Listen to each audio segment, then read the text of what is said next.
Hello दोस्तों, good morning, जय हिंद, जय भारत। और आज हम आप लोगों के लिए लाए हैं आदिकाल और भक्तिकाल के मिश्रित टाइप क्वेश्चन। और इसमें एक ख़ास बात है कि आपको इसमें बहुत सारे नए क्वेश्चन मिलने वाले हैं। ठीक है, तो हम इसको आगे पढ़ेंगे और ज़्यादा देर नहीं लगाएंगे, क्योंकि अब देखिए सबके पास समय बहुत कम है। तो सबसे पहला प्रश्न है आपका कि सहजयान के प्रवर्तक कौन हैं। तो सहजयान के प्रवर्तक जो हैं वो बेटा सरहपा जी हैं। कौन हैं? सरहपा जी हैं। ठीक है, चलिए आगे बढ़ेंगे। और अगला क्वेश्चन है आपका कि विद्यापति की कौन सी रचना संपादित होकर अभी तक प्रकाशित नहीं हुई है। तो विद्यापति की जो कीर्ति पताका है, कौन सी है बेटा? कीर्ति पताका है, वो संपादित होकर अभी प्रकाशित नहीं हुई है। ठीक है, तो यहाँ 49 का क्या हो जाएगा? बी नंबर आंसर हो जाएगा। बहुत अच्छे अच्छे प्रश्न हैं, इसमें ध्यान रखना। आगे बढ़ेंगे और अगला है संदेश राशक में किसका चित्रण किया गया है। संदेश राशक में किसका चित्रण किया गया है? तो ध्यान रखना, विक्रमपुर की वियोगिनी का चित्रण किया गया है। किसका चित्रण किया गया है? विक्रमपुर की वियोगिनी का। ठीक है, तो यहाँ पर जो आपका सही आंसर रहेगा वो है ए नंबर आंसर सही हो जाएगा। आगे बढ़ेंगे और अगला है गोरखनाथ की रचनाओं का संकलन गोरखवाणी नाम से किसने किया था। तो गोरखनाथ की रचनाओं का संकलन गोरखवाणी नाम से जो करने वाले थे वो थे पीताम्बर दत्त वर्धवाल। कौन से थे? पीताम्बर दत्त वर्धवाल थे। ठीक है, चलिए आगे बढ़ेंगे। बहुत अच्छे अच्छे प्रश्न हैं बेटा इसमें, है ना। आत्मबोध किसकी रचना है? तो देखिए आत्मबोध वैसे आप लोगों ने यदि पढ़ी हो तो आदि शंकराचार्य की रचना है। किसकी रचना है? आदि शंकराचार्य जी की रचना है। लेकिन यदि आपको यहाँ पर गोरखनाथ मिलता है तो आप यहाँ पर सी आंसर लगा सकते हो। ठीक है, तो यहाँ पर क्या हो जाएगा? गोरखनाथ की है। ठीक है, चलिए आगे हम बढ़ेंगे। तो 46 का यहाँ पर क्या हो गया आपका? C number. अगला है माधव हम परिणाम निराशा पंक्ति के लेखक कौन हैं। तो माधव हम परिणाम निराशा पंक्ति के लेखक जो हैं वो विद्यापति जी हैं, इसलिए आपका सही आंसर यहाँ पर क्या हो जाएगा? ए हो जाएगा। माधव हम परिणाम निराशा, है ना। तो देखिए जो विद्या ग्रहण करेगा तो अगर विद्या अच्छे से ग्रहण नहीं करेगा तो वो परिणाम से क्या होगा? निराश होगा। यानी माधव हम परिणाम निराशा, तो यहाँ क्या हो जाएंगे? विद्यापति जी हो जाएंगे। अगला है दोहा कोश का संपादन किसने किया। तो दोहा कोश का संपादन देखना है बेटा, प्रबोध चंद्र जी ने किया था। किसने किया था? प्रबोध चंद्र जी ने किया था। और दोहा कोश जो रचना है वो सरहपा जी की है। किसकी है? सरहपा जी की है। ठीक है, चलिए आगे हम बढ़ेंगे और अगला प्रश्न है खुमान रासों के लेखक कौन हैं। तो खुमान रासों के लेखक तो सबको पता होगा कि जो दलपति हैं, जो दल के पति होंगे उनको क्या होगा? गुमान जरूर होगा, है ना। तो यहाँ पर दलपति विजय का क्या हो जाएगा? खुमान रासो हो जाएगा। ठीक है, आगे हम बढ़ेंगे और अगले क्वेश्चन पर चलते हैं कि बीसल देव रासो के लेखक कौन हैं। तो सब लोग जानते हैं कि बीसल देव के कौन है? नरपति नाल जी हैं। यानी कि बी नंबर यहाँ पर क्या हो जाएगा? सही हो जाएगा। जो सरल क्वेश्चन है इनको हम जल्दी से करेंगे। आलाखंड का दूसरा नाम क्या है? तो ये भी आप लोग जानते हो, आलाखंड का दूसरा नाम जो है वो परमाल रासो है। ठीक है, तो ए नंबर यहाँ सही हो जाएगा। अगला आपके लिए यहाँ पर कुछ रचनाओं का क्रम है। तो कालक्रम की दृष्टि से निम्नलिखित रचनाओं का सही क्रम क्या है। तो यहाँ पर ध्यान रखना, पहले सरहपा थे। ठीक है, रचनाकारों का तो पहले सरहपा थे, फिर इसके बाद पुष्पदंत आए, फिर इसके बाद अदहमान, फिर इसके बाद हेमचंद। ठीक है, तो सरहपा, पुष्पदंत, अदहमान और हेमचंद, ये इनका क्या हो जाएगा? सही क्रम हो जाएगा। ठीक है, चलिए आगे बढ़ेंगे और अगला जो हमारा प्रश्न है वो है इश्क भरा है देख ले और जगत में और जगत से दूर एक अचंभा हमने देखा देहरी का नासूर। तो अमीर खुसरो की इस पहेली का क्या आशय है ये आपको बताना है। तो सन्यासी, कुआं, खंडहर और प्रेमी का हृदय। तो देखिए इश्क भरा है देख ले और जगत से दूर। जगत मतलब होता है बेटा कुएं का किनारा। जगत मतलब क्या होता है? कुएं का किनारा। ठीक है, कुएं का किनारा कह सकते हो आप जगत को। और एक जगत मतलब होता है संसार। अगर जगत को आप ऐसे लिखते हो, उसमें हलंत लगाते हो तो इसका मतलब होता है संसार। और जगत में यदि हलंत नहीं लगाते हो तो उस जगत का मतलब होता है कुएं का किनारा। ठीक है, तो यहीं से समझ लेना है कि इश्क भरा है देख ले और जगत से दूर एक अचंभा हमने देखा देहरी का नासूर। तो यहाँ पर क्या है बेटा? उनका आशय कुएं से है। उनका आशय किससे है? कुएं से है। ठीक है, चलिए आगे बढ़ेंगे और अगला प्रश्न है निम्नलिखित में से कौन कवि आदिकाल से संबंध नहीं रखता है। अमीर खुसरो, हेमचंद, विद्यापति और गदाधर भट्ट। तो देखिए अमीर खुसरो आदिकाल में पढ़े, हेमचंद भी पढ़े, विद्यापति भी पढ़े, लेकिन गदाधर भट्ट हमने नहीं पढ़े। तो यहाँ पर सही आंसर क्या हो जाएगा हमारा, डी नंबर आंसर हो जाएगा। ठीक है, इसके बाद हम आगे बढ़ेंगे और अगले प्रश्न पर चलते हैं। राउलवेल किस तरह की रचना है, तो किस तरह की रचना आपको बताना है, किसकी रचना नहीं बताना है। तो जो राउलवेल है वो हमारी गद्य पद्य मिश्रित रचना है, जिसको हम क्या बोलते हैं बेटा, चंपू काव्य बोलते, क्या बोलते हैं, चंपू काव्य बोलते हैं। ठीक है, चलिए आगे पढ़ेंगे। निम्नलिखित में से किसका संबंध सिद्ध साहित्य से नहीं है, तो सरहपा, शबरपा, लुईपा और गोपीचंद। तो देखिए भाई गोपीचंद हमने नहीं पढ़ा है, ठीक है, सिद्ध साहित्य में। तो यहाँ पर क्या आंसर हो जाएगा आपका, डी नंबर सही हो जाएगा। ठीक है, चलिए आगे बढ़ेंगे और अगला प्रश्न है आपके सामने कि निम्नलिखित में से किसका संबंध सिद्ध साहित्य से नहीं है। तो ये हमारा क्वेश्चन हो चुका है। अमीर खुसरो का मूल नाम क्या है, तो अमीर खुसरो का मूल नाम है अब्दुल रहमान, अबुल कलाम, अबुल हसन या मलिक मोहम्मद। तो ध्यान रखना है, मलिक मोहम्मद तो जायज़ ही हो गए, तो यहाँ पर होगा अबुल हसन यमुनुद्दीन। ठीक है, अमुनुद्दीन, ये अबुल हसन यमुनुद्दीन, ये उनका क्या है, पूरा नाम है, किसका, अमीर खुसरो जी का। ठीक है, तो यहाँ पर सी आंसर जो है वो आपका क्या हो जाएगा भैया, सही हो जाएगा। आगे बढ़ेंगे और 35 के बाद हम 34 पर पहुँचेंगे। निम्नलिखित कौन सी रचना अपभ्रंश की नहीं है, तो निम्नलिखित में से कौन सी रचना अपभ्रंश की नहीं है। तो देखिए पौमचरो, तो ये तो अपभ्रंश की है, पाहुण दोहा भी है, भविष्यत कथा भी है, लेकिन चित्रावली जो है वो हमारी अपभ्रंश की रचना नहीं है, चित्रावली। ठीक है, चित्रावली अपभ्रंश की रचना नहीं है। चित्रावली है किसकी, तो चित्रावली किसकी है बेटा, आप लोगों को कमेंट करना है। ठीक है, इसके बाद है हंसावली, जो है हंसावली तो असायद की है, हंसावली किसकी है, असायद जी की है। ठीक है, चित्रावली आपको कमेंट करना है। अगला है आदिकाल के साहित्य में उपेक्षित रहा सामाजिक चेतना, धार्मिक चेतना, आस्यदाता प्रशंसा या राष्ट्रीय चेतना।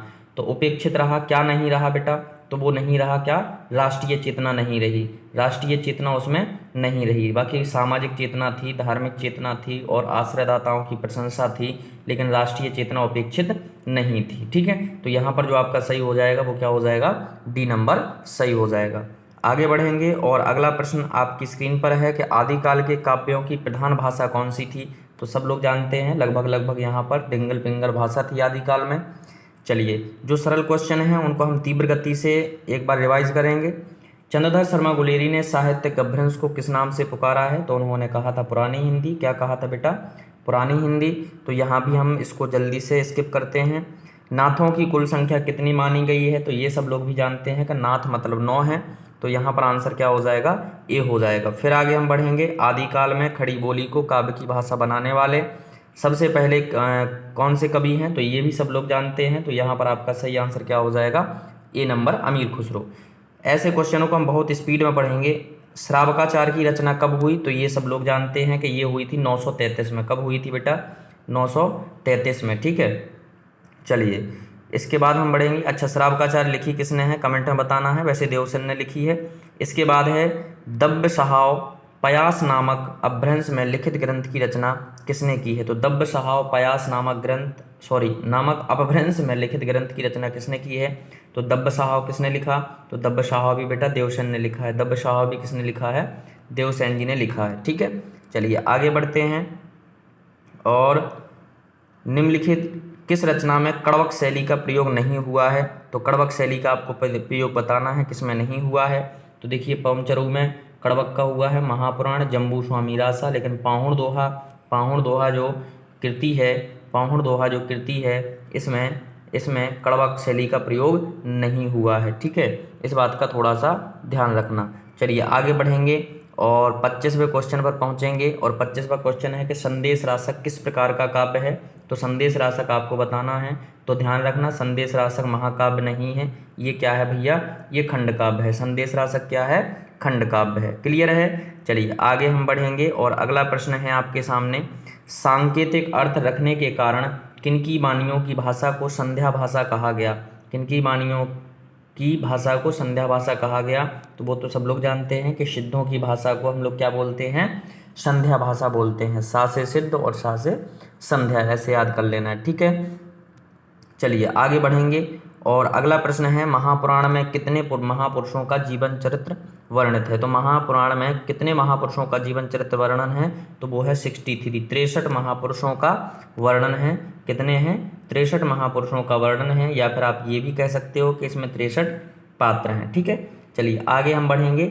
जसहर चरित्र के लेखक कौन है, तो जसहर चरित्र के जो लेखक हैं वो बेटा पुष्पदंत हैं।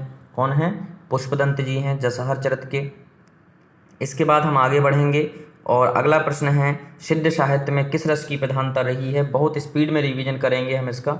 सिद्ध साहित्य में किस रस की प्रधानता रही है, तो जो सिद्ध साहित्य है उसमें शांत रस की प्रधानता रही है। ठीक है, और यदि आदिकाल में पूछा जाए तो आदिकाल में यदि हम वीर साहित्य में पूछें तो उसमें आपका क्या हो जाएगा, वीर हो जाएगा। ठीक है, जो रासो साहित्य है उसमें वीर रस की प्रधानता थी, लेकिन सिद्ध साहित्य में किसकी है, शांत रस की प्रधानता है।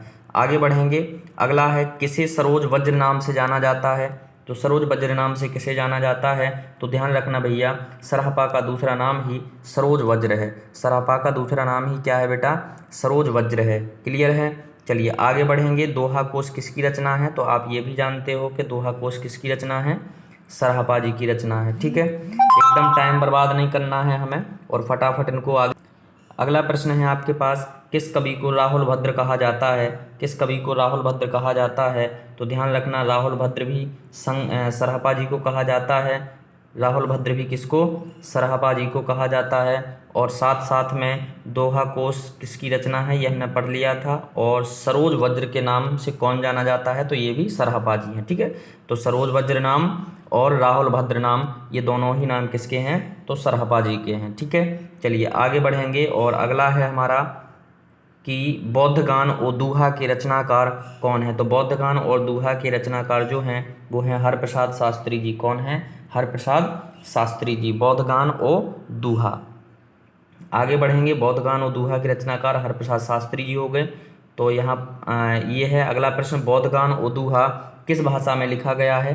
तो बौद्धगान और दोहा जो है वो बेटा बंगला भाषा में लिखा गया है। किस भाषा में, बंगला भाषा में लिखा गया है। कौन सा, बौद्धगान और दोहा। ठीक है, चलिए हम आगे बढ़ेंगे और अगला प्रश्न है श्रेष्ठता और महत्व के आधार पर किस सिद्ध का प्रथम स्थान है। तो श्रेष्ठता और महत्व के आधार पर हम पूछ रहे हैं, तो बेटा यहाँ पर हो जाएंगे लुइपा। यहाँ पर कौन से हो जाएंगे, लुइपा जी हो जाएंगे। ठीक है, श्रेष्ठता और महत्व के आधार पर सिद्ध का प्रथम स्थान है तो लुइपा का है। ठीक है, वैसे प्रथम स्थान किसका है, सरहपा का, लेकिन श्रेष्ठता के आधार पर आ जाए तो वो हो जाएंगे लुइपा। ठीक है, अगला है अक्षर द्विकोपदेश किसकी रचना है। तो अक्षर द्विकोपदेश जो रचना है वो डोम्बिपा की, सरहपा की, स्वयंभू की या रहमान की। तो ये डोम्बिपा की है ना, दो अक्षर लिखने, डोम्बिपा, डो। ठीक है, डो और द्विकोपदेश, डो और द्विकोपदेश, ऐसे आप लोग इसको याद कर लेंगे तो याद हो जाएगी। ठीक है, अगला है बालचंद विद्या वही भाषा दुहु नहीं, लग गई दुज्जन हासा, कथन किसका है। तो ये कथन जो है वो विद्यापति का है। किसका है, विद्यापति जी का है। ठीक है, तो यहाँ पर ध्यान रखना, बालचंद विद्या वही भाषा, तो भाषा जैसे ही आ जाए तो विद्या है तो भाषा है, विद्या है तो भाषा है। ठीक है, चलिए तो 13 का यहाँ पर क्या हो जाएगा, बी। अगला हमारा प्रश्न है और अगला प्रश्न है कि उस समय जैसे गाथा कहने से प्राकृत का बोध होता था, वैसे ही दोहा या दोहा कहने से अपभ्रंश या प्रचलित काव्य भाषा का तो कथन, ये जो बताना है आपको, ये कथन किसका है। तो ये कथन आचार्य रामचंद्र शुक्ल जी का है। देखिए अधिकतर कथन जो आपको मिलेंगे वो हजारी प्रसाद द्विवेदी और आचार्य रामचंद्र शुक्ल जी के मिलेंगे। ठीक है, तो यहाँ पर बस देखना है कि यहाँ पर उस समय जैसे गाथा कहने से प्राकृत का बोध होता था, वैसे ही दोहा या दोहा कहने से अपभ्रंश या प्रचलित काव्य भाषा का। तो यह कथन किसका है, तो ये कथन जो है वो आचार्य रामचंद्र शुक्ल जी का है। ऐसे क्वेश्चनों को हम दो बार पढ़ लेंगे। आचार्य रामचंद्र शुक्ल ने तीसरे प्रकरण का नाम क्या रखा। तो आचार्य रामचंद्र शुक्ल ने तीसरे प्रकरण का नाम क्या रखा था, अपभ्रंश काव्य या फुटकल काव्य, वीरगाथा काल या फिर सिद्ध काव्य। तो तीसरे प्रकरण का नाम जो रखा है वो रखा है वीरगाथा काल।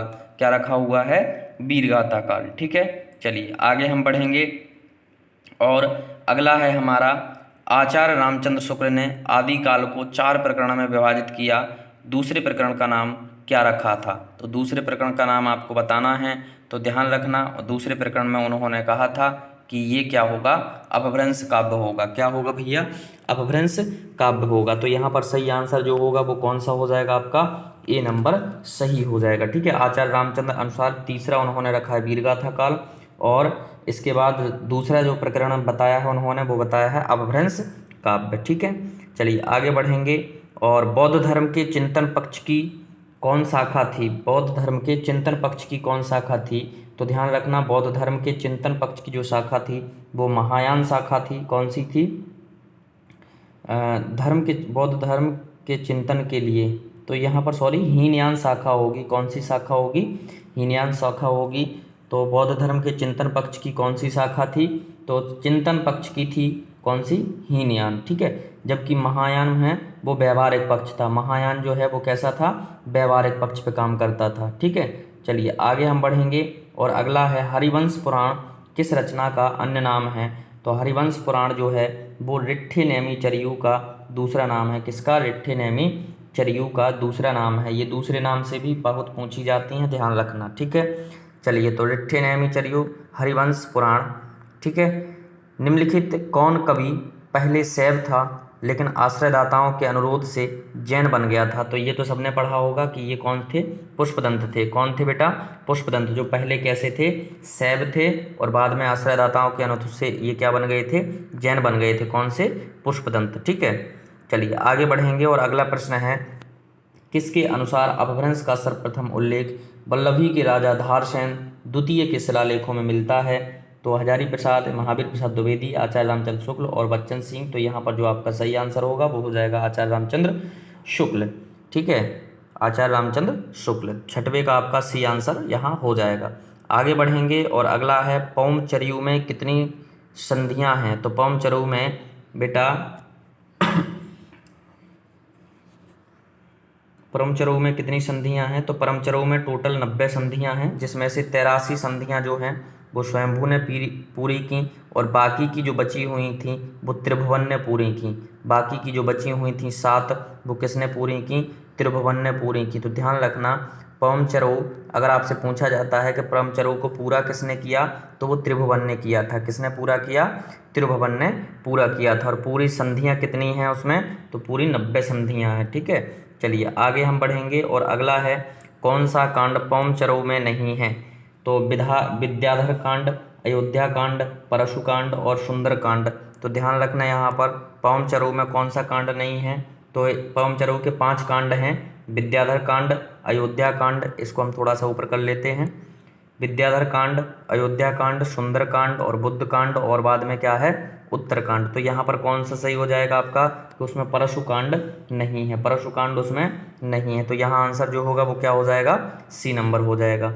अगला है पौमचरऊ में कितने कांड हैं, तो परमचरऊ में आप पढ़ चुके हैं कि परमचरऊ में 5 कांड हैं, इस वजह से इसका आंसर जो है वो क्या हो जाएगा, बी नंबर हो जाएगा। ठीक है, चलिए ये क्वेश्चन तो मुझे मालूम है कि आप लोगों ने शायद ना पढ़े हों।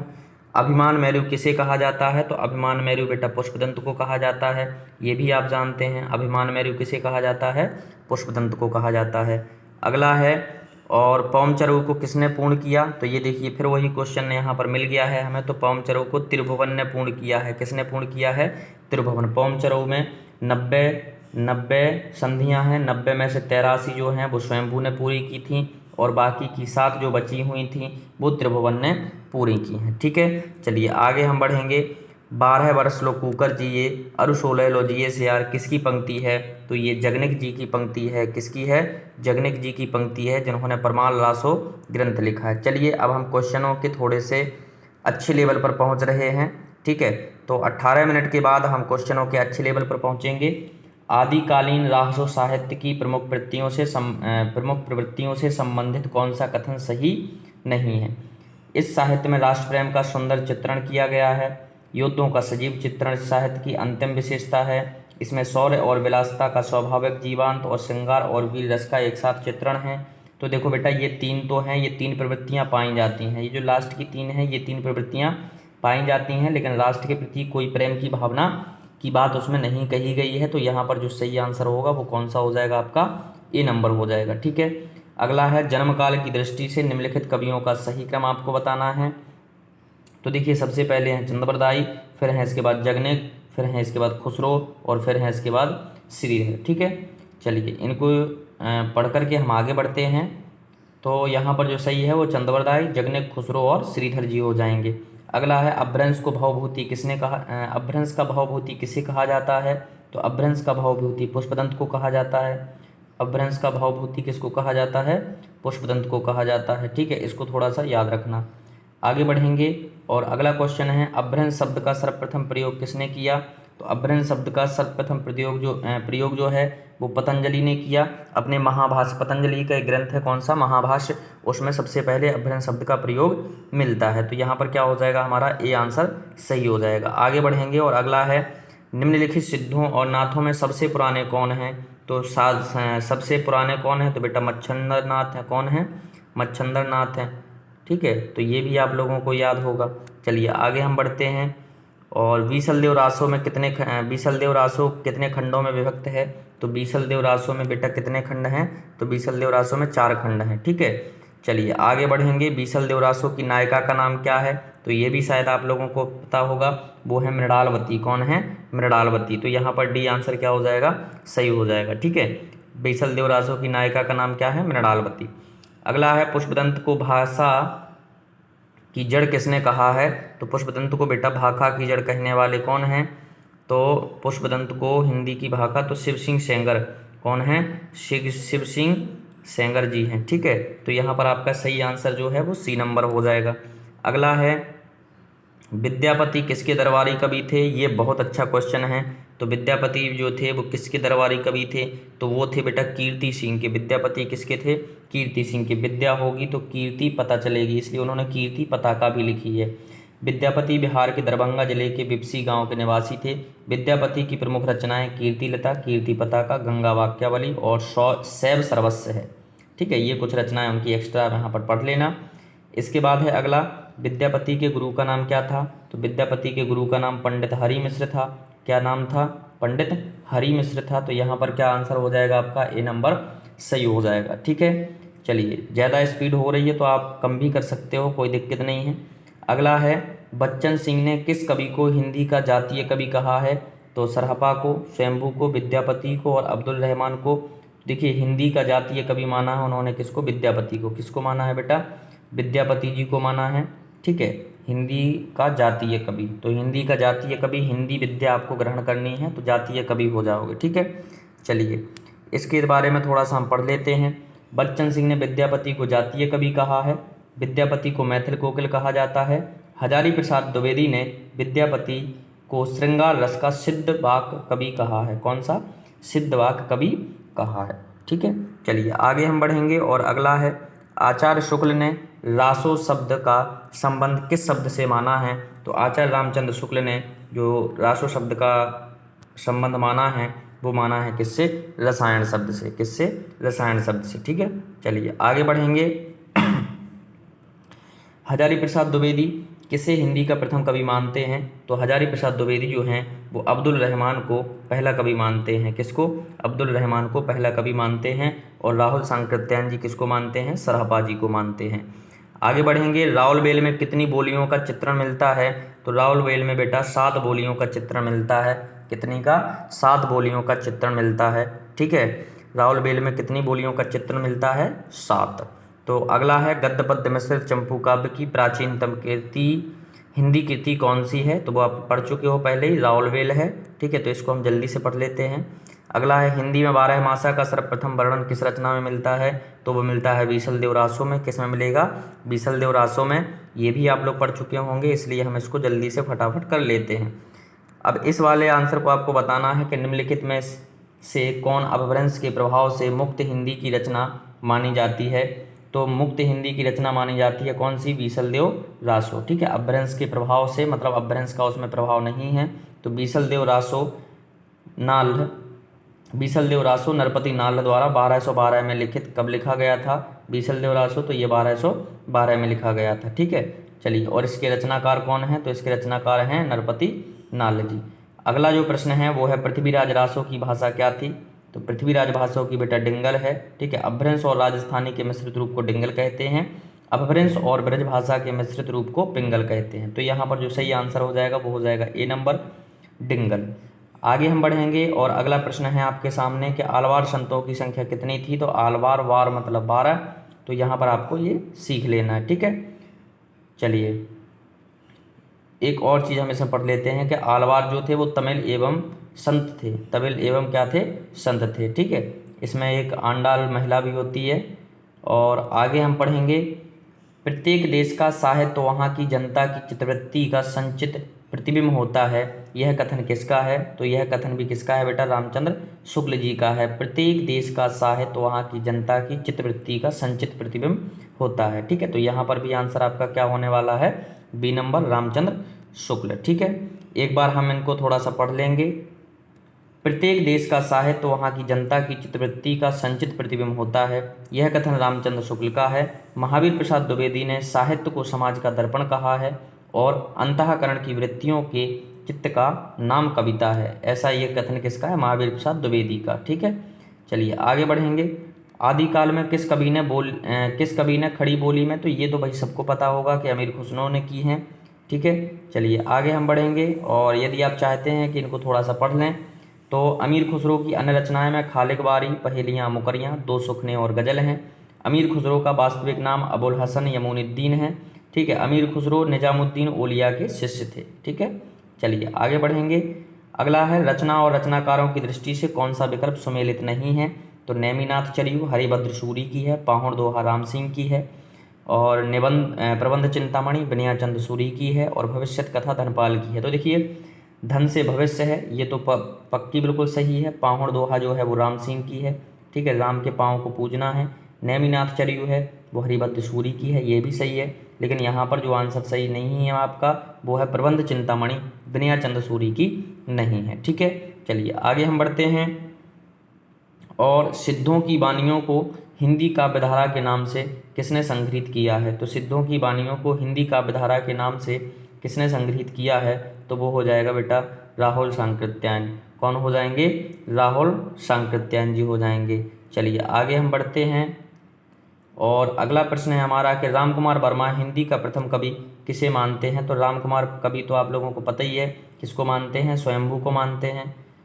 तो शिव सिंह सेंगर ने पुष्पदंत को हिंदी का प्रथम कवि माना है, और रामकुमार वर्मा किसको मानते हैं, तो स्वयंभू को मानते हैं, ठीक है। चलिए तो यहाँ पर हम लोग क्या लगाएंगे बेटा, सी नंबर सही आंसर लगाएंगे, ठीक है। चलिए आगे बढ़ते हैं और अगला है हमारा कि पृथ्वीराज रासों में प्रमुख रस कौन है। तो पृथ्वीराज रासों में प्रमुख रस कौन से हो जाएंगे, तो वीर और श्रृंगार जहाँ मिले वही आपका आंसर सही हो जाएगा। तो वीर और श्रृंगार, तो यहाँ पर क्या हो जाएगा, बी नंबर सही हो जाएगा, ठीक है। चलिए आगे बढ़ेंगे और निम्नलिखित कौन सी रचना शिलांकित है। शिलांकित का मतलब शिला पर अंकित है, तो वो कौन सी है, रावलवेल है। कौन सी रचना शिलांकित है, रावलवेल है। रावलवेल की रचना रोड़ा नामक कवि ने की है। यह रचना 10-11 शताब्दी में लिखित गद्य पद्य मिश्रित चंपू काव्य है। नखशिख वर्णन की श्रृंगार परंपरा का आरंभ रावलवेल से ही माना जाता है। वर्ण रत्नाकर मैथिली भाषा में लिखित ज्योतिषी ठाकर की रचना है। उक्ति व्यक्ति प्रकरण दामोदर शर्मा द्वारा लिखित व्याकरण ग्रंथ है, ठीक है। तो ये इन चारों के बारे में विवरण है। अगला है आक्रोश की भाषा का पहला प्रयोग सरहपा में ही दिखाई देता है, यह कथन किसका है। तो ये कथन जो है वो बच्चन जी का है, किसका है, बच्चन जी का है, ठीक है, हरिवंश राय बच्चन। तो आक्रोश की भाषा का पहला प्रयोग सरहपा में ही दिखाई देता है, यह कथन किसका है। तो ये कथन बेटा बच्चन सिंह का है, किसका है, बच्चन सिंह का, बी नंबर सही हो जाएगा। अगला है राहुल सांकृत्यायन ने हिंदी का पहला कवि किसे माना है। तो इन्होंने भी किसको माना था, सरहपा जी को। राहुल सांकृत्यायन सरहपा का समय 769 मानते हुए हिंदी का पहला कवि घोषित करते हैं, ठीक है। और इसके बाद है पृथ्वीराज रासों में कितने समय या सर्ग हैं। तो पृथ्वीराज रासों में सबको जानता है कि 69 हैं। कितने हैं भैया, 69 सर्ग हैं। पृथ्वीराज रासों के लेखक चंद्रबरदाई हैं, इसमें 69 सर्ग हैं और 68 प्रकार के छंदों का प्रयोग किया गया है। आचार्य रामचंद्र शुक्ल ने चंद्रबरदाई को हिंदी का प्रथम कवि कहा और पृथ्वीराज रासों को हिंदी का प्रथम महाकाव्य माना, ठीक है। आगे बढ़ते हैं। चंदनवाला रास के रचयिता कौन है। तो ये आपको सबको पता होगा कि चंदनवाला रास के क्या हैं, आंसू हैं, ठीक है। चंदनवाला रास के कौन है, आंसू हैं। चंदन लगाओगे तो आंसू जरूर गिरेंगे। इसके बाद है इसमें से कौन सा ग्रंथ लौकिक चरित्र काव्य माना जाता है? पाहुण दोहा, योगसार, परमात्म प्रकाश और भविष्यत कथा। तो लौकिक ग्रंथ लौकिक चरित्र काव्य माना जाता है, तो वो कौन सा है? भविष्यत कथा। कौन सा है बेटा? भविष्यत कथा। ठीक है, लौकिक चरित्र ग्रंथ, लौकिक चरित्र ग्रंथ मतलब लोगों का चरित्र, ऐसे हम लोग सीख लेंगे कि लोगों का चरित्र ग्रंथ तो भविष्य में कहा जाएगा वो तो। ठीक है, योगसार और परमात्म प्रकाश के लेखक कौन हैं? जोयिंदी हैं। योगसार और परमात्म प्रकाश के लेखक कौन हैं? जोयिंदु हैं। और पाहुण दोहा कवि के कौन हैं? मुनीराम हैं। पाहुण दोहा के कौन हैं? मुनीराम हैं। ठीक है, अब ये वही हैं, राम सिंह हैं, लेकिन उनके आगे मुनि लगा हुआ है, तो बिल्कुल कन्फ्यूज नहीं हो जाना है। ठीक है, चलिए आगे बढ़ेंगे। अगला जो है वो है भरत मुनि ने अपभ्रंश को नाम दिया। भरत मुनि ने अपभ्रंश को नाम क्या दिया था? तो भरत मुनि ने अपभ्रंश को दिया था देश भाषा। कौन सी भाषा कहा था उन्होंने? तो उन्होंने देश भाषा कहा था बेटा। ठीक है, चलिए आगे बढ़ते हैं। और अगला प्रश्न है हमारा कि खड़ी बोली हिंदी का प्रथम कवि कौन माना जाता है? तो ये सबको पता है, अमीर खुसरो जी। इसको हम तुरंत पढ़ेंगे। आगे बढ़ेंगे। आदिकाल को संक्रमण काल किसने कहा है? तो आदिकाल को संक्रमण काल कहने वाले कौन हैं? रामविलास शर्मा जी हैं। रामविलास शर्मा जी। तो आदिकाल को संक्रमण काल रामविलास शर्मा ने कहा है। इनके बारे में हम थोड़ा सा आपको लॉजिक भी बता देते हैं कि जो विलासी प्रवृत्ति के होते हैं, जो विलासी प्रवृत्ति के होते हैं, वो जिस भी मोहल्ले में रह जाएं तो वो संक्रमण की तरह फैल जाते हैं। ठीक है, तो यहाँ पर रामविलास का क्या हो जाएगा? संक्रमण काल हो जाएगा। आगे बढ़ेंगे। और अगला है कि आदिकाल को संक्रमण काल किसने कहा है? तो आदिकाल को संक्रमण काल कहने वाले कौन हैं? वही रामविलास शर्मा है। शायद दूसरी बार ये क्वेश्चन आ चुका है। ठीक है, अगला है आदिकाल को वीर काल किसने कहा है? तो ये सबको पता होगा, ये विश्वनाथ प्रसाद जी ने कहा था। आदिकाल को विश्वनाथ प्रसाद जी ने क्या कहा? वीर काल कहा है। और आदिकाल को वीरगाथा काल आचार्य रामचंद्र शुक्ल जी ने कहा था। ठीक है, चलिए आगे बढ़ेंगे। और अगला है आदिकाल को जयकाव्य काल किसने कहा है? तो आदिकाल को जयकाव्य काल जो है वो रमाशंकर शुक्ल रसाल ने कहा था। ये हमारा यहाँ पर बी नंबर क्या हो जाएगा? सही आंसर हो जाएगा। ठीक है, चलिए आगे बढ़ते हैं। और अगला है आदिकाल को आधार काल किसने कहा? तो आधार तो हमें अवस्थी देखना है। जब भी आधार की बात की जाए तो आधार में अवस्था देखनी होती है। ठीक है, कि आपकी कौन सी अवस्था है, कौन सी अवस्था आपका आधार है। तो यहाँ 13 का क्या हो जाएगा? ए। अगला है आदिकाल को उद्भव काल। तो उद्भव काल में थोड़ा सा ध्यान रखना कि उद्भव काल मोहन अवस्थी हो जाएंगे, शंभुनाथ, वासुदेव और गुलेरी। तो यहाँ उद्भव काल तो जो है आदिकाल को उद्भव काल, 1 सेकंड का समय देंगे सोचने के लिए। तो आदिकाल को जो उद्भव काल नाम है वो दिया था वासुदेव सिंह ने, है ना। थोड़ा सा कन्फ्यूज हो गए थे भैया। ठीक है, तो आदिकाल को उद्भव काल किसने दिया है? वासुदेव सिंह ने। चलिए आगे हम बढ़ते हैं। और अगला हमारा प्रश्न है कि आदिकाल को आविर्भाव काल किसने कहा है? तो आदिकाल को आविर्भाव काल कहने वाले कौन से हैं? तो डॉक्टर राकेश और शैलेश जेदी, ये दोनों ही आविर्भाव काल कहने वाले हैं। ठीक है, आदिकाल को आविर्भाव डॉक्टर राकेश और शैलेश जेदी। अगला है आदिकाल को अंधकार काल किसने कहा है? तो अंधकार काल में आपको कमल कुल श्रेष्ठ लगाना है। क्या लगाओगे भैया? कुल श्रेष्ठ। जो कुल का श्रेष्ठ होगा वो कैसा होगा? अंधकार होगा। ठीक है, तो ऐसे इसको सीख लेना है। तो आदिकाल को अंधकार काल कमल कुल श्रेष्ठ ने। इसके बाद है गणपति चंद्र गुप्त ने आदिकाल को क्या कहा है? तो शून्य काल, प्रारंभिक काल, या फिर दोनों। तो शून्य काल और प्रारंभिक काल दोनों ही किसने कहे हैं? गणपति चंद्र गुप्त जी ने कहे हैं। ठीक है, चलिए आगे हम बढ़ेंगे। और अगला है हमारा कि रामकुमार वर्मा ने आदिकाल को क्या कहा है? तो रामकुमार वर्मा ने आदिकाल को जो है वो चारण काल और संधि काल, चारण काल और संधि काल। ठीक है, कि भाई चरणों में आ जाओ और हमसे संधि कर लो। किसने कहा? रामकुमार जी ने कहा। चलिए आगे बढ़ेंगे, यहाँ सी आंसर सही हो जाएगा। अगला है राहुल सांकृत्यायन ने आदिकाल को क्या कहा है?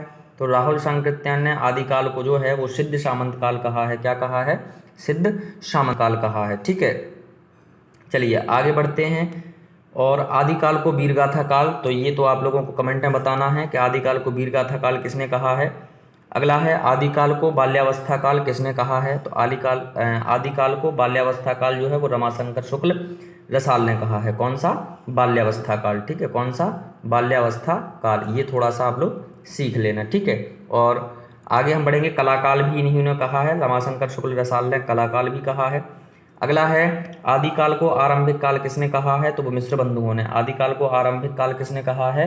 तो वो कहा है मिश्र बंधुओं ने। ठीक है, चलिए आगे बढ़ेंगे। और अभी भक्ति काल इसमें नहीं हुआ है, ध्यान रखना। और अगला है हमारा ग्रियर्सन ने आदिकाल को क्या कहा है, तो सबका सब बता देते हैं। तो ग्रियर्सन ने, देखो गियर डालोगे, गियर किससे डालते हैं, चरणों से, ठीक है, तो ग्रियर्सन चारण काल हो जाएगा। अगला है भाषा काव्य संग्रह के लेखक कौन है, तो भाषा काव्य संग्रह के लेखक जो हैं वो महेश दत्त शुक्ल जी हैं। कौन है, महेश दत्त जी हैं भाषा काव्य संग्रह के लेखक। आगे बढ़ेंगे और अगला है आचार्य रामचंद्र शुक्ल आदिकाल का समय क्या मानते हैं, तो आचार्य रामचंद्र शुक्ल का सभी को पता होगा कि 1075 से 1375 ये आदिकाल का समय मानते हैं, ठीक है। तो यहाँ ए नंबर हमारा क्या हो जाएगा बेटा, सही आंसर हो जाएगा। फटाफट हम इसको रिवाइज कर रहे हैं, इसीलिए हमें इसमें ज़्यादा टाइम नहीं लगाना है। चलिए, इसके बाद है ऐसी आरती त्रिभुवन तारे, ऐसी आरती त्रिभुवन तारे, तेज पुंज दह प्राण उतारे, पति पंच पोहप करी पूजा, देव निरंजन और न दूजा। ये पद जो है ये किसके द्वारा रचा गया है, तो ये पद बेटा कबीरदास जी के द्वारा रचा गया है, ठीक है। अब यहाँ पर हमारे स्टार्ट हो गए हैं भैया भक्ति काल। तो जाति ओछा पाती ओछा, ओछा जन्म हमारा, तो ये तो रैदास जी कह रहे हैं। कौन कह रहे हैं, रैदास जी की जाति भी ओछी है हमारी, जाति के चमार थे ये, ठीक है। तो जाति ओछा पाती ओछा, ओछा जन्म हमारा, ठीक है, तो ये किसकी हो जाएंगी, रैदास जी की। ऐसी मेरी जाति विख्यात चमार, तो ये भी किसकी है, रैदास जी की हो जाएगी, छोटा आ नंबर हो जाएगा इसमें, ठीक है। आगे बढ़ेंगे, मेरे सिख हिंदू और मुसलमान छूत अछूत ऊंच और नीच के भेदभाव को मिटाकर छोड़ेंगे, ये कथन किसका है, तो ये गुरु गोविंद सिंह जी का कथन है, ठीक है। कौन सा कथन है गुरु गोविंद जी का, कि ऊंच नीच, ठीक है, छुआछूत जो भी है उसको सबको मिटा करके छोड़ेंगे, मेरे सिख हिंदू और मुसलमान, तो ये किसकी है, गुरु गोविंद सिंह जी की है, ठीक है। अगला है गुरु गोविंद सिंह का जन्म कब हुआ था, तो गुरु गोविंद सिंह का जन्म 1664 ईस्वी में हुआ था, ठीक है। और अगला है गुरु अर्जुन देव के कितने पद गुरु ग्रंथ साहिब में संकलित हैं, तो 6000 पद जो हैं वो गुरु ग्रंथ साहिब में क्या हैं भैया, संकलित हैं, किसके, गुरु अर्जुन देव के, ठीक है। अगला है रसिक प्रिया रसमंजरी और श्रृंगार ही जाति, चतुराई करी बहुत विधि विषय बनाई आनी, यह अति गंभीर उठती लहरी आनंद की मिष्ट सुया को, नीर सकल पदार्थ मध्य है, उपर्युक्त पद के रचनाकार कौन है, ठीक है। तो यहाँ पर देखिए ये जो हैं वो सुंदरदास जी हैं। कौन हैं, सुंदरदास जी हैं। श्रृंगार ही जाती, अब श्रृंगार से यहाँ पर समझ लेना, श्रृंगार करोगे तो कैसे हो जाओगे, सुंदर हो जाओगे। चलिए आगे बढ़ेंगे और अगला है सुंदरदास कृत रचना है, तो सुंदरदास की कौन सी, ज्ञान समुद्र, ज्ञान झूला, सुंदर विलास, प्रपंच प्रभाग और सुख समाधि, वैद विचार, ये सब की सब रचनाएं जो हैं वो सुंदरदास जी की हैं। इस वजह से यहाँ पर सही आंसर क्या हो जाएगा, डी हो जाएगा। अगला है सुंदरदास कृत उनकी सभी रचनाओं को प्रमाणिक संकलन सुंदर ग्रंथावली में संपादक, सुंदर ग्रंथावली के संपादक आपको बताना है, तो वो थे पुरोहित हरिनारायण शर्मा, ठीक है। सुंदरदास की रचनाओं का प्रमाणिक संकलन किसने किया, पुरोहित हरिनारायण शर्मा ने, किस नाम से, सुंदर ग्रंथावली से, ठीक है। चलिए आगे हम बढ़ेंगे, सुंदरदास द्वारा कितने ग्रंथों की रचना की गई, तो सुंदरदास द्वारा 42 ग्रंथों की रचना की गई, ठीक है। अगला है बाबालाल का सैल कहाँ है, बाबालाल का सैल कहाँ है, तो ये कहाँ है भैया, बड़ौदा में। कहाँ है बाबालाल का सैल, बड़ौदा में, ठीक है। अगला है बाबालाल तथा दारा का वार्तालाप किस में संग्रहित है, तो असरारे मार्फत। इनको थोड़ा सा एक एक बार आप लोग याद करें, सीख जरूर लेंगे। तो बाबालाल और तथा दारा का वार्तालाप किस में संग्रहित है, तो असरारे मार्फत में, ठीक है। अगला है मलूकदास कृत ब्रज भाषा में रचित रचना कौन सी है, तो विभवी विभूति। कौन सी है, विभवी विभूति, ये मलूकदास की रचना है जो कि ब्रज भाषा में लिखी गई है। अगला है मलूकदास द्वारा अवधी भाषा में कौन सी काव्य रचना की गई है, तो ज्ञान परोची, ज्ञानबोध और रतन खान, ये तीनों किसमें हैं, ऊपर अवधी भाषा में है, किसमें है, अवधी भाषा में लिखी गई हैं। अगला है मलूकदास द्वारा रचित रचनाओं में दार्शनिक विचारों से संबंधित रचना कौन सी है, तो यहाँ पर आ और बा दोनों हो जाएंगे, भक्ति विवेक और सुख सागर, ठीक है। चलिए आगे बढ़ेंगे, तो मलूकदास की कौन सी हो जाएगी, सुख सागर और भक्ति विवेक। भक्ति में रहोगे तो मलूक रहोगे और सुख में रहोगे। इसके बाद है दादूपंथ को कबीर ग्रंथ की राजस्थानी शाखा किसने कहा है, तो दादूपंथ को कबीर ग्रंथ की राजस्थानी शाखा वो डॉक्टर बच्चन सिंह ने कहा है। किसने कहा है, डॉक्टर बच्चन सिंह। इसके बाद हम आगे बढ़ेंगे। दादू किस जाति से थे? तो दादू दयाल जो थे वो कैसे थे? मुसलमान थे। दादू दयाल जो कैसे थे? मुसलमान थे। दर्जी चमार राजपूत मुसलमान, ठीक है। अगला है दादू दयाल की रचनाओं का प्रमाणिक संकलन। दादू दयाल का संकलन किसके द्वारा किया गया है? तो वो किया गया था परशुराम चतुर्वेदी जी के। किसके? परशुराम चतुर्वेदी। दादू दयाल की रचनाओं का प्रमाणिक संकलन दादू दयाल नाम से किसने किया? तो परशुराम चतुर्वेदी जी ने किया, ठीक है। अगला है संत दादू दयाल की काव्य भाषा कौन सी थी? तो संत दादू दयाल की काव्य भाषा थी वो कौन सी थी बेटा? ब्रज थी, ठीक है। कौन सी थी? ब्रज थी। अगला है हरणेवाणी शीर्षक से दादू दयाल की रचनाओं का संग्रह किसने किया? तो ये तो सबको पता होगा कि रज्जब ने हरणेवाड़ी से नहीं, रज्जब ने तो शायद अंगबधू से किया था। तो हरणेवाड़ी शीर्षक से दादू दयाल की रचनाओं का संतदास और जगन्नाथ दास दोनों ने संग्रह किया था। आगे बढ़ेंगे। अगला है दादू दयाल का सत्संग स्थल किस नाम से जाना जाता है? तो अलख दरीबा के नाम से जाना जाता है, क्योंकि ये मुस्लिम थे, पहले ही हम पढ़ चुके हैं। तो अलख दरीबा के नाम से क्या जाना जाता है? संत दादू दयाल का सत्संग स्थल। आगे बढ़ेंगे। संत लालदास की समाधि कहाँ पर स्थित है? तो संत लालदास की जो समाधि है वो नगला भरतपुर में है। कहाँ पर है? नगला भरतपुर में। इसको थोड़ा सा और छोटा कर लेते हैं। अगला है संत सींगा की रचनाओं में संगत छांटिए। सींगा जी की 15 तिथि, सींगा जी का 12 मासा, सींगा जी की वाणी और सींगा जी की वाणावली, सींगा जी की दृढ़ उपदेश और सींगा जी के भजन। तो ये सभी की सभी क्या है? रचनाओं से संबंधित हैं। किसकी रचनाएं हैं? संत सींगा की, ठीक है। इसके बाद है अगला कि निम्न में से किस संत कवि की काव्य भाषा निमाड़ी है? तो संत सींगा की जो है वो काव्य भाषा कैसी है? निमाड़ी है। बेटा एक बार इन सबको जरूर पढ़ना है ना। एकदम आप लोगों को चाहे बोरिंग लगे चाहे कुछ भी लगे, अगर पढ़ लेते हो तो कम से कम क्वेश्चन आने के चांसेस जरूर रहते हैं, है ना। इसके बाद है जल बिच कमल कमल बिच कलियां, जय वसुदेव अविनाशी, घर में गंगा घर में जमुना, नहीं द्वारका काशी, पद के रचयिता कौन है? तो ये संत सींगा जी हैं। कौन है? संत सींगा जी हैं। जल बिच कमल कमल बिच कलियां, ठीक है। चलिए आगे बढ़ेंगे। और अगला है हरिदास निरंजनी की काव्य भाषा थी। तो हरिदास निरंजनी की काव्य भाषा कौन सी थी? ब्रज थी। हरिदास निरंजनी की काव्य भाषा कौन सी थी बेटा? ब्रज भाषा थी, ठीक है। आगे हम बढ़ेंगे। नाथ पंथ एवं संत मत के मध्यवर्ती कड़ी किसे कहा जाता है? तो नाथ पंथ और संत मत के मध्यवर्ती कड़ी कौन सा संप्रदाय है? तो वो निरंजनी संप्रदाय है। कौन सा संप्रदाय है? निरंजनी संप्रदाय है, ठीक है। आगे बढ़ेंगे। जम्बनाथ के बचपन का नाम क्या था? तो जम्बनाथ के बचपन का नाम जो था वो धनराज था। कौन सा नाम था? धनराज। और फिर हम आगे बढ़ते हैं कि निम्नलिखित में से मुनीन्द्र जम्ब ऋषि के नाम से विख्यात कौन है? तो वो भी जम्ब ही थे। मुनीन्द्र जम्ब है ना, तो जम्ब से जम्बनाथ। नानक देव के पुत्र कौन थे? तो नानक देव के पुत्र श्री चंद्र और लक्ष्मी चंद्र, ये दोनों ही किसके पुत्र थे? नानक देव जी के पुत्र थे। फिर आगे हम बढ़ेंगे। नानक देव किनके समकालीन थे? तो नानक देव जो थे वो मलुकदास के समकालीन थे। किसके समकालीन थे? मलुकदास के समकालीन थे। कौन? नानक देव, ठीक है। चलिए आगे बढ़ेंगे। रैदास की पत्नी का नाम क्या था? तो रैदास की पत्नी का नाम सुलक्षणी था। क्या नाम था? सुलक्षणी। और रैदास का जन्म कहाँ हुआ था? तो काशी में हुआ था। ये सब लोग जानते हैं, तो इनको हम जल्दी जल्दी पढ़ेंगे। कबीर के गुरु कौन थे? तो कबीर के गुरु रामानंद थे और रामानंद के 12 शिष्य थे, ठीक है। अगला है हिंदू तुर्क प्रमाण रमैनी शब्दी साखी, पक्षपात नहीं वचन सभी के हित की भाखी। तो ये जो पंक्ति है इसके रचनाकार कौन है? तो इसके रचनाकार कौन हो जाएंगे? नाभादास जी हो जाएंगे, ठीक है। चलिए आगे बढ़ेंगे। और अगला है जो कली मांझ कबीर न होते, तोलई वेदौ कलियुग, मिली करी भक्ति रसातल देते। पद के रचनाकार कौन है? तो ये जो हैं ये संत पीपा हैं। कौन है? संत पीपा। जो कली मांझ कबीर न होते, तो लई वेदौरी कलयुग, ठीक है। तो कलयुग आ गया, तो कलयुग से भैया हम पापी समझ लेंगे। क्या समझ लेंगे? पापी समझ लेंगे, ठीक है। आगे बढ़ेंगे। कबीर के पुत्र का क्या नाम क्या था? तो कबीर के पुत्र का कमाल और पुत्री का नाम था कमाली, ठीक है।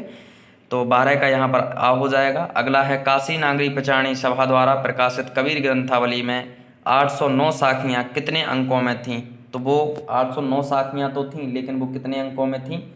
59 अंकों में। कितने अंकों में? 59 अंकों में, ठीक है। अगला है कबीर के रूपक स्वाभाविक होने पर भी जटिल हैं, कबीर के रूपक स्वाभाविक होने पर भी जटिल हैं, ये कथन है। ये कथन किसका है? तो ये कथन डॉक्टर रामकुमार वर्मा का है। किसका कथन है? डॉक्टर रामकुमार वर्मा का।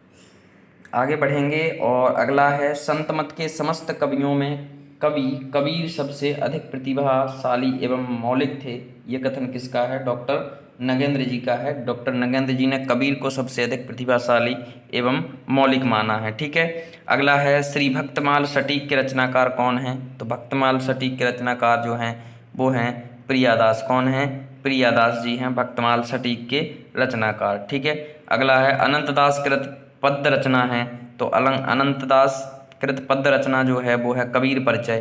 कौन सी है? कबीर परिचय। ठीक है। तो ये रचनाएं तो मुझे लग रहा है अभी आप लोगों ने नहीं पढ़ी होंगी।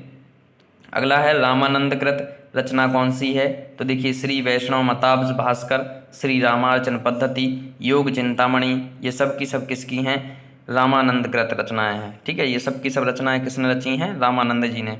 अगला है, रामाव्रत संप्रदाय के प्रवर्तक कौन हैं? अब थोड़ा से प्रवर्तक हम पढ़ लेंगे।